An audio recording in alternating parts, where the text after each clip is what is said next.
quero convidá-lo para o texto de Romanos, capítulo 8, verso 18. O tema nesta noite é: Ele sofreu para que sejamos glorificados. Ele sofreu para que sejamos glorificados, encerrando esse mês do evangelismo e essa temática acerca do sofrimento humano. Então, eu quero convidá-los agora para o texto de Romanos, capítulo 8, o verso 18. Vamos ler em nome do Senhor Jesus. Eu vou pedir para o pessoal da câmera ajustar um pouquinho ali, Daniel, por favor. Está uma imagem muito grande. A gente cuida de tudo aqui, né? Cuida da câmera, cuida do louvor e vai indo, vamos organizando. Ok, dá uma olhadinha para mim ali, Daniel. Vamos lá então.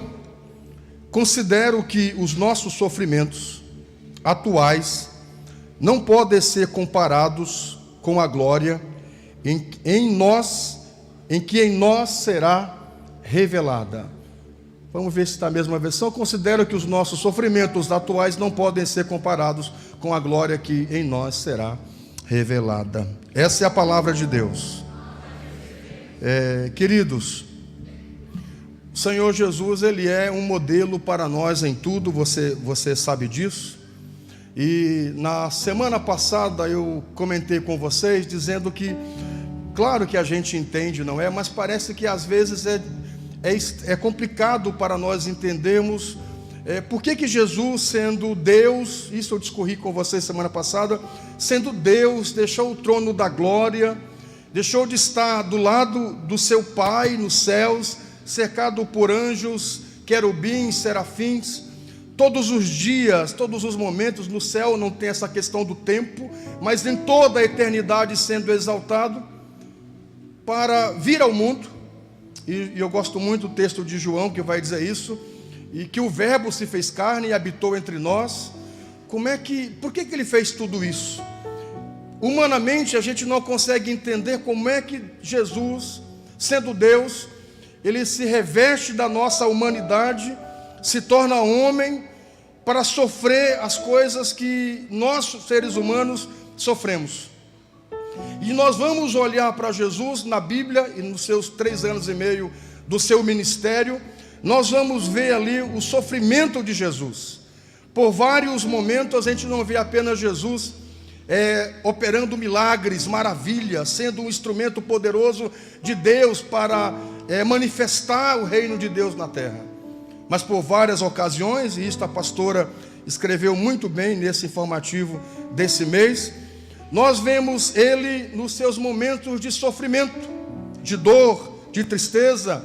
A Bíblia vai dizer que Ele chora quando Ele fica sabendo que o seu amigo Lázaro havia morrido.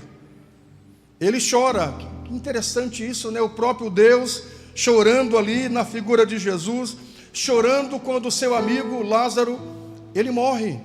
Ali a gente percebe a dor de Jesus, a dor da perda do seu amigo, embora ele, sendo na condição de Deus, sabia que depois ele iria ressuscitar o amigo, mas mesmo assim ele sente aquela falta e sente a dor e chora por isso. Você vai ver o Senhor Jesus sentindo a dor da traição, quando Judas vai lhe trair com um beijo. Judas, na condição de tesoureiro, era um discípulo de confiança de Jesus, alguém que cuidava das finanças, próximo de Jesus, e ele não vai trair Jesus com um outro sinal, a não ser o ósculo santo, que era um sinal de muita intimidade, de muita parceria. A gente não beija qualquer pessoa que aparece no nosso caminho, só os íntimos, pessoas próximas, e é exatamente com um beijo, um símbolo de proximidade, de parceria, em que Judas vai trair Jesus, e é óbvio que Jesus, ele sente isso. O Senhor Jesus, ele vai estar no Getsêmani, horas antes de ser julgado, de ser condenado, de ser crucificado. E você sabe, a Bíblia diz, ele vai orar a Deus, e em meio à sua angústia, ele está orando, pedindo a Deus forças, graça para prosseguir. E a Bíblia vai dizer que ele vai transpirar grandes gotas de sangue. Alguns estudos dizem que a agonia de Jesus ela não começa na cruz, ela vai começar nesse momento. Os seus poros transpirando, grandes gotas de sangue. Você imagine por dentro, biologicamente, como é que ele não estava. Porque emocionalmente ele estava extremamente fragilizado, entristecido. Você pensa, é por isso que às vezes nós seres humanos, nós queremos ser mutantes às vezes, né? Nós queremos ser super-heróis e nós queremos ter alguns dons, como a gente vê na ficção, prever o futuro, ler a mente das pessoas. Eu acho que se nós tivéssemos esses poderes, nós ficaríamos isolados no mundo. Você nunca mais andaria com alguém que está do seu lado. Quantas pessoas que estão do seu lado já pensaram coisas ao seu respeito? Se você soubesse, nunca mais olharia para elas. Você já pensou amanhecer o dia e você saber de todos os dilemas que você vai passar nesse dia? Hoje, 7 da manhã estou de pé, então eu sei que vai bater o carro, que vai furar o pneu, que um vai me xingar, que outro vai me xingar, que outro vai me roubar. Só coisas ruins. Você já pensou como é que seria o nosso dia? Nós não iríamos sair de casa. Se nós soubéssemos os dilemas que nós vamos passar, que nós passaríamos durante o dia, nós não sairíamos de casa. E é por isso que isso não nos é proposto, saber do amanhã, apenas a Deus. Mas pense que Jesus sabia do que lhe esperava. É tão tal que ele vai dizer: Senhor, se o Senhor pode, se o Senhor quiser, se está na sua vontade, passa de mim esse cálice. Se o Senhor puder. Jesus não estava querendo fugir da cruz. Ele veio para isso. Jesus nunca fugiu da sua missão. Ele não estava pedindo para passar o momento da cruz, mas aquele momento de agonia. Às vezes a questão não é você saber o resultado do exame. Para muitas pessoas a questão não é ir lá e fazer a prova da OAB, né? OAB que chama, dos advogados. Não é você tirar a sua carteira de habilitação, não é você fazer a prova, é o tempo que antecede a prova. Para muita gente, esse é um momento crucial de muita angústia. É desse momento que Jesus está dizendo. Não é do resultado final, não é de passar no teste da cruz, é daquele momento de angústia. Pessoas com uma sensibilidade maior, isso para elas é muito terrível. E a gente olha para Jesus e vê muita humanidade dele. Jesus na condição de o Jesus, o Salvador, ele é muito humano. Ele está sempre se compadecendo das pessoas. Eu gosto muito de uma passagem bíblica que Jesus está muito cansado. Está cansado, esgotado. E ele pega um barco e atravessa para o outro lado do lago. Ele quer ficar um pouco só. Mas lá onde ele está, as multidões ficam sabendo que ele está lá. E a multidão vai em peso atrás dele. E a Bíblia diz que Jesus, mesmo cansado, olha a multidão. Ele olha ali as pessoas precisando de uma palavra, de um milagre. E a Bíblia diz que ele teve compaixão deles. O Senhor Jesus é um modelo para nós de muita humanidade. Escute uma coisa, queridos, isso demonstra tudo que ele é para nós. Mas muito mais do que a traição do amigo. Muito mais do que ser desdenhado. Jesus é desdenhado por um dos seus discípulos mais próximos, que é Pedro. Pedro vai dizer por 3 vezes: eu não sei quem é ele, eu não conheço ele. Você imagine você ter um parceiro, um amigo, e aí alguém lhe pergunta: fulano de tal é seu amigo? Aí você olha: não, nem conheço esse próximo, não sei quem é essa pessoa. É exatamente isso que acontece com Jesus. E no momento que mais ele precisava de pessoas que dissessem: sim, eu o conheço. Ele está ali sendo julgado e ele é inocente. Ele está ali, está sendo acusado e ele é inocente. O mal que ele fez foi só o bem. O mal que vocês estão supondo que ele fez foi só o bem. Mas muito mais do que esses dilemas humanos, muito mais dessas dores que nos atravessam constantemente, e atravessou Jesus também, Jesus sente a dor do desamparo paterno. E eu suponho que essa foi a sua pior dor enquanto nesse mundo. Talvez eu faça essa leitura por mim mesmo, porque meu pai olha para mim e vai dizer assim: você quer ser pastor, Pedro? Eu com 13, 14 anos, eu vou dizer sim, quero ser pastor. Ele vai dizer: você não será mais meu filho, se você quiser ser pastor. Eu senti a dor do desamparo paterno.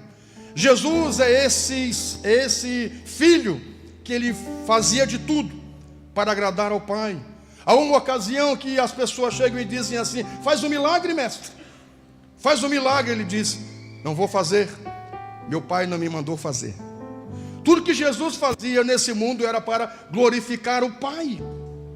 Tudo que Jesus fazia era para demonstrar ao Pai. Tudo que ele fez foi para mostrar o amor do Pai, porque até então esse Pai era visto pela comunidade judaica como aquele Deus que da lei, olho por olho.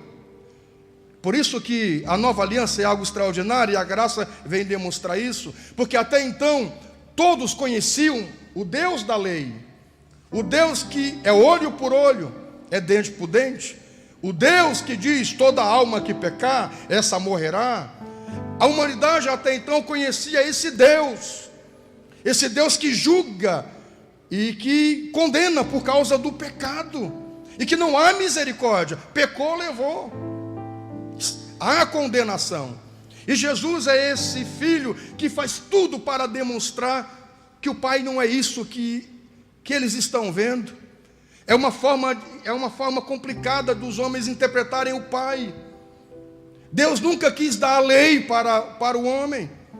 Deus nunca quis dar esta lei pesada, esse jugo pesado para o homem. E Jesus faz tudo para dizer: é isso, gente. O Pai não é isso que vocês estão achando. Ele não quer condenar vocês, Ele não quer destruir vocês, Ele não quer punir vocês. Parem com isso. Tudo que Ele fazia era para demonstrar essa imagem, esse outro lado que até então essa humanidade não conhecia. E por fim, e é por isso que eu disse a vocês que é humano, a gente disse semana passada, que é humano nós questionarmos a bondade de Deus. É humano nós dizermos para Deus: o porquê, Senhor? Porque até Ele, Jesus, vai dizer: por que, Senhor? Por que o Senhor me desampara? Por que o Senhor me desamparaste? Eu consigo olhar Jesus e eu não sinto o que Ele sentiu, porque eu senti, é muito pessoal, é muito individual. Mas quem já passou por um desamparo paterno ou materno sabe o que estou dizendo. Poxa, para uma adolescente onde ainda o seu pai é aquele pai que é o herói, e para mim meu pai é até hoje, mesmo naquele momento me dizendo isso, eu estender a mão e dizer: benção, papai. E não é pai, e não é tu, e não é Francisco, ele se chamava Francisco, e não é Francisco, e não é algum apelido, é papai, senhor. Benção, papai. Ele vira as mãos para trás e diz: você quer ser pastor? Sim, senhor. Então não te abençoo, porque para mim todo pastor é ladrão, e você vai ser mais um ladrão. Você pensa uma coisa dessa? Eu dizer para ele: não, pai, o Senhor me ensinou a ser homem, não serei ladrão porque o Senhor me ensinou a ser homem. Não preciso fazer isso. Não, mas você quer ser pastor, eu vou deserdar você. Você pensa uma coisa dessa? Agora, mesmo havendo isso na minha vida, na minha trajetória, a gente é falho. Vamos dizer: ele, quem sabe, poderia ter alguma razão, porque ele queria que eu administrasse seus bens, suas coisas, queria que eu fosse seu sucessor, ou sei lá, queria que eu fosse um militar. Ele gostava muito do exército, e o meu primeiro irmão que saiu para o ministério deixou o exército para ser pastor. Então ele já vinha decepcionado. Aí o mais novo chega e diz: também quero ser pastor. Vamos entender o lado dele. Mas e Jesus? Jesus começa a sua trajetória ministerial, o Pai lá no Jordão, manifestando e dizendo: esse é o meu filho amado, em quem eu tenho prazer nele. Você imagine olhar o seu filho, a sua filha, e você dizer a ela: eu tenho muito prazer no meu filho, porque só me dá orgulho. É uma sensação inigualável. São palavras genuínas e verdadeiras. Imagine um pai olhar para o filho e dizer assim: poxa, meu filho é muito especial, minhas meninas são maravilhosas, só me dão alegrias, orgulho. Eu tenho muito prazer em ter filhas como as que eu tenho. Em você dizer: eu tenho filhos como eu tenho. Eu não gostaria de ter outros filhos a não ser os que eu tenho. porque eles são uma bênção na minha vida. É mais ou menos isso que Deus está dizendo. Jesus começa o seu ministério, o Pai lhe reafirmando. E no final do ministério, Jesus se sente desamparado pelo seu Pai. Não que o Pai quisesse lhe desamparar. Não estava na vontade de Deus, no querer de Deus, desamparar. Deus não é esse Pai perverso. Esse Pai por si só, no seu querer, ausente. Não, porque Deus estava no mesmo lugar, no dia que Ele disse: esse é meu filho amado, em que eu me comprazo. Só que veja, o sofrimento foi tão grande, que o Pai não quis olhar. Sabe, é a mesma coisa de... Você já viu aquelas situações de luto, de velório, de morte, em que o corpo está tão deformado, que a família prefere não ver ele pela última vez e lacrar o caixão. Está tão deformado, está tão feia a coisa, que eles preferem ficar com uma última imagem, com uma última memória, enquanto estava vivo. Quantos velórios eu já não fui fazer com caixões lacrados, onde a família disse: não tem como ver, está muito deformado, está muito feio. A gente prefere ficar com as memórias dele vivo. É mais ou menos isso que Deus fez com Jesus. Jesus está tão deformado, Jesus está tão sofrido, está tão judiado, que o Pai, suponho, prefere fechar os seus olhos. Não porque queira, porque a situação é terrível, quando Ele olha o seu filho. E é por isso que Jesus diz: por que o Senhor me desamparou? Deus não o desamparou, mas Ele sente como se fosse um desamparo. Isso revela, minha gente, toda a humanidade do Senhor Jesus. Por que Ele passa por tudo isso? Para que hoje, eu e você, tivéssemos vida e tivéssemos em abundância.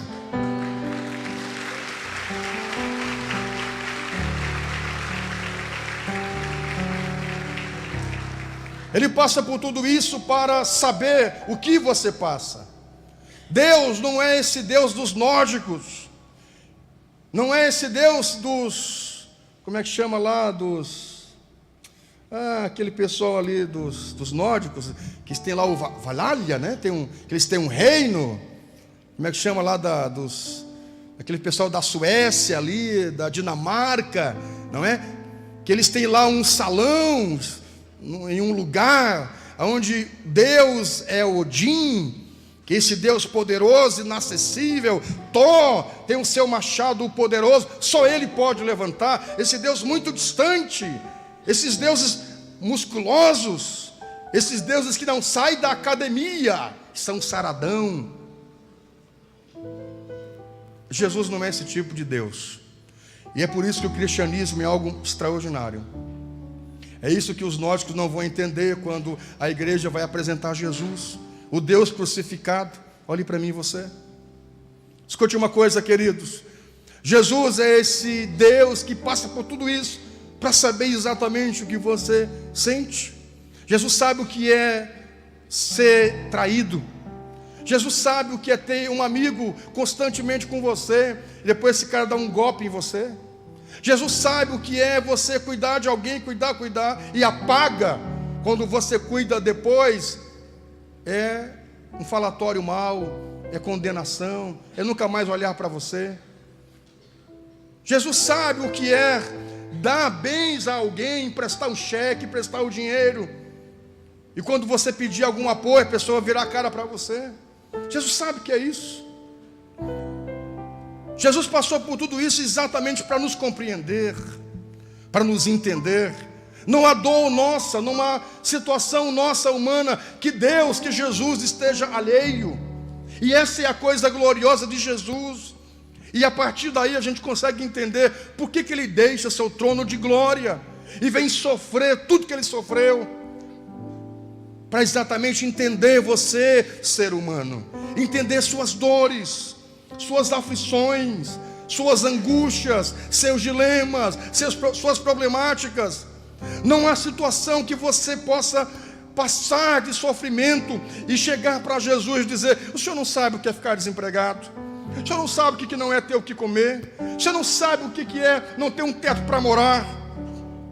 A Bíblia vai dizer que em algum momento o filho do homem não tinha onde reclinar sua cabeça. O senhor não sabe o que é ser excluído da família, ter alguém falando mal de você. O senhor não sabe o que é isso, Jesus.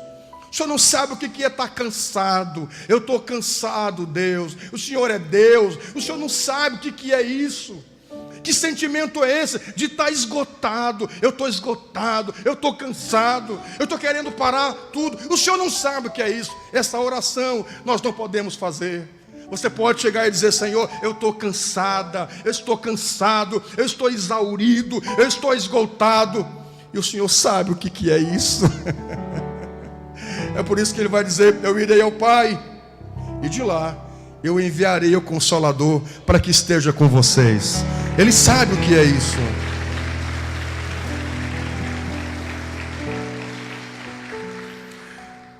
Às vezes a gente supõe que Jesus, Ele operando maravilhas, Ele não sabe o que é ser excluído, e é o contrário.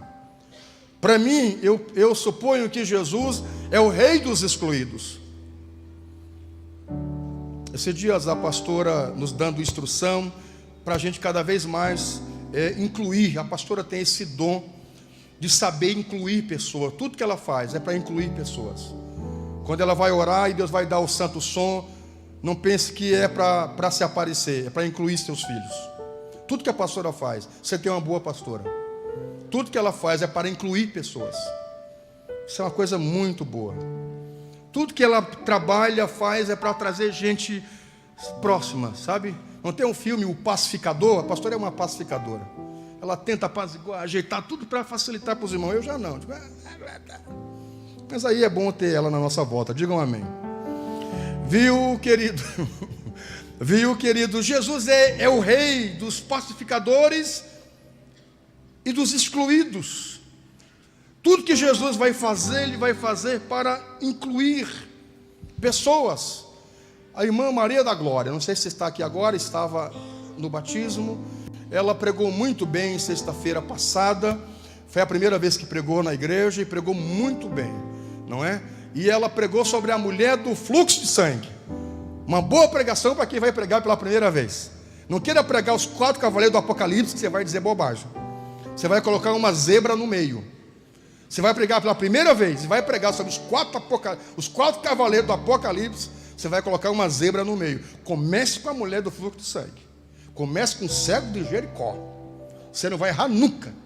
Comece com Jesus é o caminho, a verdade e a vida. Ninguém vai ao Pai senão por Jesus. Não vai querer começar com o Apocalipse 12. A mulher vestida de sol. A mulher vestida de sol, com a lua aos seus pés e 12 estrelas na cabeça. Vai sair bobagem. Não comece com isso. Você vai pregar pela primeira vez, não comece. Comece com a mulher, como diz o irmão, do fluxo de sangue. Do fluxo de sangue. Digam amém. E ela pregou muito bem e disse que a mulher do fluxo de sangue era excluída da sociedade da época. Porque a mulher nos seus dias, ela ficava em casa até passar os dias da menstruação. Nem chegava perto do marido nem dos filhos. Olha o quanto a lei é pesada. Você imagina uma coisa dessa, não podia chegar perto do marido nem dos filhos. Nem alguém tocar nela, nem ela tocar em alguém. Se o fizesse, era impuro. Excluída da sociedade. E ela vai até Jesus. E Jesus não a reprime. Ela vai e toca em Jesus. E Jesus olha e diz: alguém me tocou. Alguém me tocou. Um dos discípulos disse: você está ficando louco? Você não está vendo que a multidão está se esfregando no Senhor? Está passando, né? Está querendo, está ali apertando? É claro que alguém lhe tocou. Ele disse: não, vocês não entenderam. Alguém me tocou. Como assim, Senhor? Alguém me tocou, porque eu senti que de mim saiu virtude. Isso é uma coisa poderosa.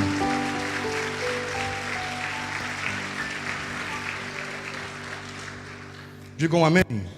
Levante a mão e diga: Jesus é bom. É isso, é isso. É isso que ele merece. Sabe que coisa gloriosa isso? Jesus, ele sabia que a mulher estava ali. Tudo que Jesus faz é para nos dar lições. Jesus sabia da mulher, claro que sabia, que ela estava ali. Mas Jesus quer dar uma lição de que como é diferente de estarmos num culto. O culto é o mesmo, o Deus é o mesmo, mas as pessoas é o diferencial. Essa igreja pode estar lotada aqui nesta noite, como está, mas alguém que toca em Jesus é diferente. Não basta estar na volta de Jesus, não basta estar no culto, a gente precisa tocar em Jesus. Que coisa gloriosa é isso.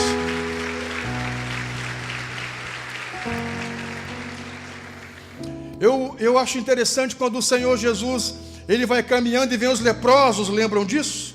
Os leprosos, excluídos da sociedade, ninguém chega perto de um leproso. Os leprosos tinham o leprosário, uma aldeia, ou então em montanhas, que eles ficavam em cavernas excluídos. Deus livre, a lepra é um sinal de maldição, de pecado, além de ser contagiosa. E os leprosos vêm, eles se aproximam de Jesus. E Jesus os recebe. E Jesus os cura. Tudo que Jesus faz, querido, Ele faz para incluir os excluídos. Que vida gloriosa é essa vida de só um modelo de coisas boas. É o cego que está lá na porta de Jericó e vai gritar para Jesus. Jesus não é essa personalidade que alguém chega e diz assim: me dá um autógrafo, só tira uma foto comigo. Não tiro foto com ninguém. Até no meio gospel tem uns frescos assim, né? Não tiro foto com ninguém. Ninguém toca em mim porque eu sou muito santo. Vai, pelo de Deus. Depois vai pedir para ir nas igrejas para cantar e tocar. Tem umas pessoas assim: não tiro foto com ninguém, ninguém toca em mim, porque é uma estrela. Sabe, essas pessoas que se acham que estão num outro nível, que alguém chega e diz: posso tirar uma foto? Posso? Assina aqui na minha Bíblia. Não, que isso, não. Nem para ouvir. Jesus está passando e um homem grita lá: Jesus, filho de Davi, tem misericórdia de mim. O que aquele homem poderia dar para Jesus? Nada. Me parece ser mais um atrapalho, um cego. Quantas pessoas estavam na volta de Jesus?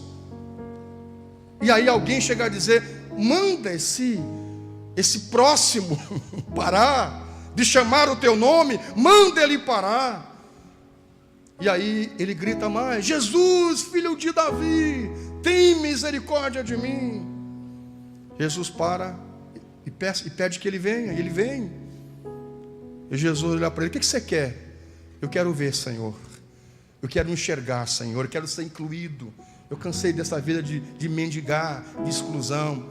Jesus diz: prontamente. Você pediu uma boa coisa, você só quer ser incluído. Vai, tua fé te salvou. Vai, a tua fé te salvou. Gente, tudo que Jesus faz, Ele faz para incluir pessoas. E mesmo assim, no final das contas, Ele vai passar por todo o sofrimento da cruz. Queridos, não se canse de fazer o bem. Não se canse de ser esta pessoa alegre que por natureza você é. Por estrutura psíquica você é. Não permita que as ondas duras do mundo, de dificuldades, deixe você uma pessoa amarga. Deixe você uma pessoa carrancuda. Você sempre foi risonha. Você sempre foi risonho, brincalhão, feliz. É o que você é. Você não é quieto por estrutura, por natureza. Você é expansivo. Você é uma pessoa espontânea. Não permita que as decepções do mundo endureçam você. E tire quem você é. Tire a tua essência. Não deixe de fazer o bem, porque você tem feito o bem.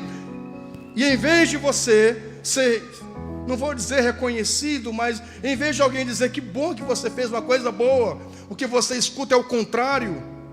Não se canse de fazer o bem. Não deixe de ser quem você é por causa da circunstância do mundo. Mesmo Jesus fazendo só coisas boas, o que vai ser o seu prêmio depois é a sua cruz. Mas mesmo assim, Jesus não para de fazer o bem. Você pode aplaudir o Senhor, por favor, faça com alegria.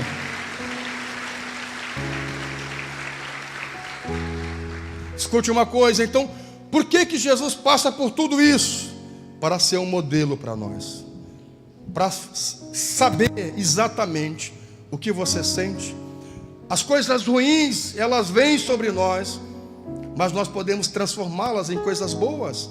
Não é que Deus promove a coisa ruim, não é que é Deus que impõe a coisa ruim, mas Deus pode usar as coisas ruins para o nosso bem.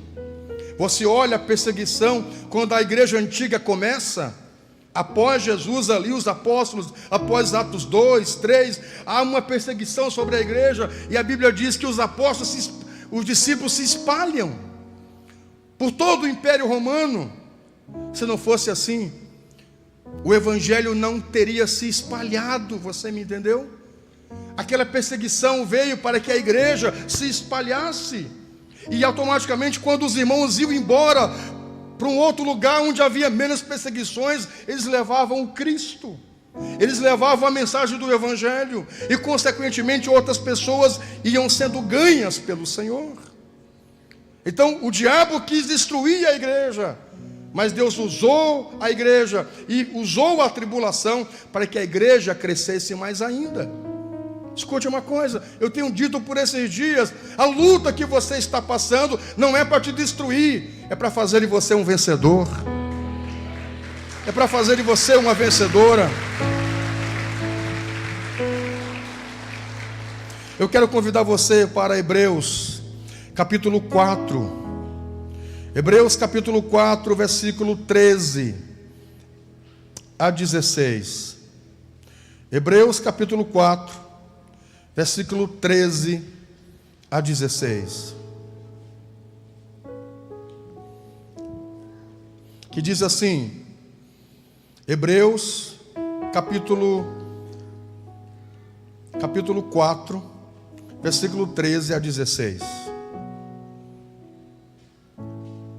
Nada em toda a criação está oculto aos olhos de Deus.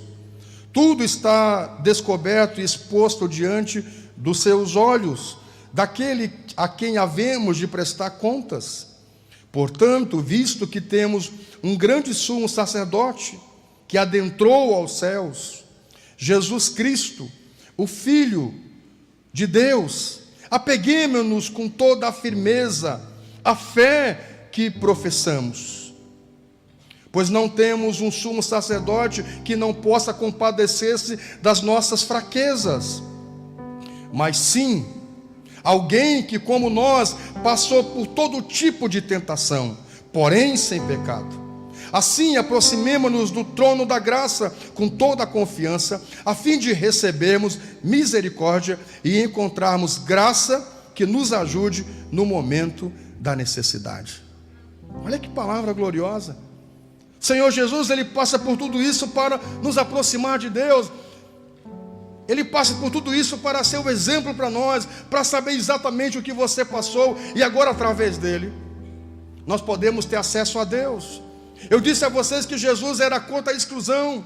Jesus, quando Ele morre na cruz do Calvário, o véu que excluía o ser humano do Pai, o véu é rasgado. O véu que excluía toda a humanidade. Só o sumo sacerdote entrava no Santo dos Santos. Agora Jesus morre e ressuscita, e o véu do templo, o véu da exclusão é rasgado, o véu da separação é tirado. Agora eu e você temos livre acesso aos céus, a Deus, ao Pai. Glória a Deus por isso.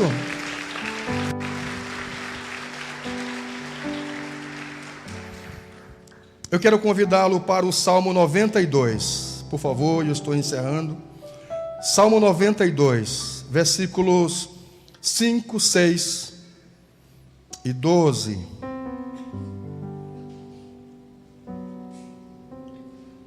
Salmo 92, versículo 5, que diz assim: como são grandes as tuas obras, Senhor, como são profundos os teus propósitos. O insensato não entende e o tolo não vê. Agora vamos lá para o versículo 12, para ganharmos tempo. Os justos florescerão como a palmeira e crescerão como o cedro do Líbano. Versículo 15, para proclamar que o Senhor é justo, Ele é minha rocha e nele não há injustiça. Olhe para mim, você querido, eu quero convidá-lo nesta noite a dar tempo para Deus. Eu quero lhe pedir para que você dê tempo para Deus cumprir o que Ele tem para cumprir na sua vida. Não se apresse e não pense que Deus está alheio à sua vida. O que você quer? Você quer colher mato? O mato cresce muito rápido. Como é que é? O inso, não é? O inso cresce muito rápido. O que você quer colher? Quer colher inso? Se apresse, se precipite. Você quer colher coisas boas, uma boa tâmara, bons frutos? Dê tempo. Espere que a palmeira cresça. Espere que as coisas aconteçam na sua vida. Não se precipite, embora você possa se sentir algum tipo de dificuldade na sua vida, sofrimento, lutas, e você quer antecipar isso. Dê tempo para Deus. Eu gosto muito do Viktor Frankl. Ele é muito famoso com aquele livro Em Busca de Sentido. Ele tem livros muito bons. E o Viktor Frankl, ele é o pai da logoterapia, psicólogo também, e ele esteve no campo de concentração. E o Viktor Frankl diz o seguinte: se existe vida, olha que coisa interessante, se existe propósito na vida, se existe vida e se existe propósito nela, se existe propósito na vida, existe também propósito no sofrimento. Se a vida existe e se tem propósito na vida, Deus também tem propósito no sofrimento. Então veja, Deus vai usar, e eu creio isso, está usando algum tipo de sofrimento que você tenha passado, para que o nome dele seja glorificado na sua vida. Pode ter certeza disso.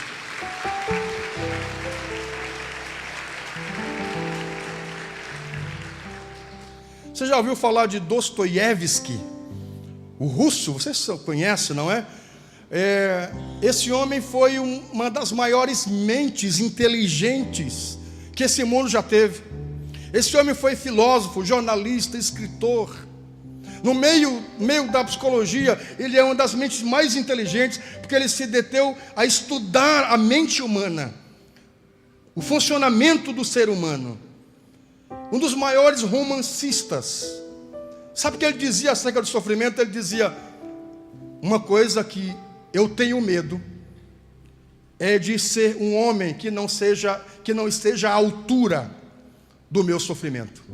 Eu tenho medo de não estar à altura do meu sofrimento. Sabe o que ele queria dizer? Você acha a sua cruz pesada? E você acha que a sua cruz é grande e é pesada? A minha cruz é grande e é pesada. Eu e você somos dignos da cruz que nós estamos carregando. E quanto maior a sua cruz, mais digno você é, mais diferencial você é. Os rabinos contam uma história acerca de Moisés. Moisés vai descer o Sinai, o Horebe, com as tábuas da lei, que eram pesadas, escritas pelo próprio dedo de Deus. E eles dizem que Moisés não sentiu o peso das pedras, das tábuas, porque ele tinha aquelas pedras como uma missão para ele e para o povo. Ele não sentia pesado. Gente, descer o Sinai não é brincadeira. Eu já desci o Sinai. Não é fácil descer o Sinai.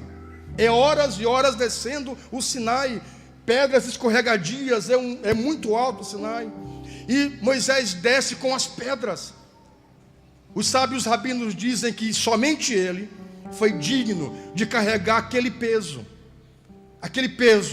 Mas para ele não sentia um peso, porque para ele era uma missão, para dar essa missão ao povo. E quando ele chega e desce no arraial dos hebreus, que eles estão promovendo o primeiro carnaval da humanidade com um bezerro, se prostituindo, beijando, homem com homem, mulher com mulher, um fucedo, como diz minha sogra, ali, pelado, dançando, com a maior bagunça ali à volta do bezerro de ouro. Os sábios rabinos dizem que ali sim, ele sentiu tanto peso, que ele soltou e as pedras se quebraram. Ele não viu mais propósito. Sabe, queridos, quando você entende que a sua cruz, que alguma luta que você passa, para você não é um peso, mas é uma missão, você não sente peso. Eu jovem, nunca senti vergonha de carregar minha mãe cega, nunca. Você sabe o que é isso? As moças bonitinhas olhavam para mim e eu com a mamãe do meu lado. Os rapazinhos, adolescentes da minha volta, passavam por mim com os topetezinhos. Já tinha topetezinho na minha época. Passava ali todo lá com as calças caídas, que até hoje tem. Olha, moça, eu digo para minha, se eu estou me aparecer aqui, com um rapazinho com boné para trás, calça caída, nem vai aparecer aqui. O cabelinho na reta, bigodinho o que tu disse? Bigodinho o quê? Fininho. Fica esperta, moça, se valorize, pelo amor de Deus. Olha, queridos, os rapazinhos passavam por mim se bobeando, e eu aqui com a minha mãe cega, adolescente, jovenzinho. Alguns agarrados nas meninas por aí, na minha volta, até na igreja, até mesmo na igreja. E eu aqui com a mamãe cega do lado, levando ela para cima e para baixo, lutando para ela se aposentar nos INPS. Teve vezes nós não ter o que comer e eu desmaiar nas filas desse, na época, INPS. Eu não esqueço até hoje, hoje é INSS. Dos INPS, a mulher cega. E os médicos olhavam para ela e negavam o benefício. E eu brigava com eles e dizia assim: vocês são doidos? Vocês são mais cegos do que a minha mãe que é cega? Eles negavam o benefício dela. A cada 3 meses eu tinha que ir lá com a mamãe para renovar o benefício. E ela cega, com um monte de atestado, de cegueira total. E os médicos ladrão sem vergonha, ia lá e carimbava o contário. Eu ia lá de novo, eu, piar com 15, 16 anos, com ela para cima e para baixo. Eu nunca tive vergonha. Eu nunca senti que a minha mãe era um peso para mim. Nunca. Você sabe por quê? Porque eu entendia que era uma missão para mim. Quando você entende que aquilo que você leva na vida, seja o que for, uma deficiência, uma luta, uma dificuldade, você não vê como um peso, e você vê como uma missão, se torna leve para você. E a honra de Deus sempre virá sobre a sua vida. Você pode aplaudir o Senhor, ou faça isso com alegria.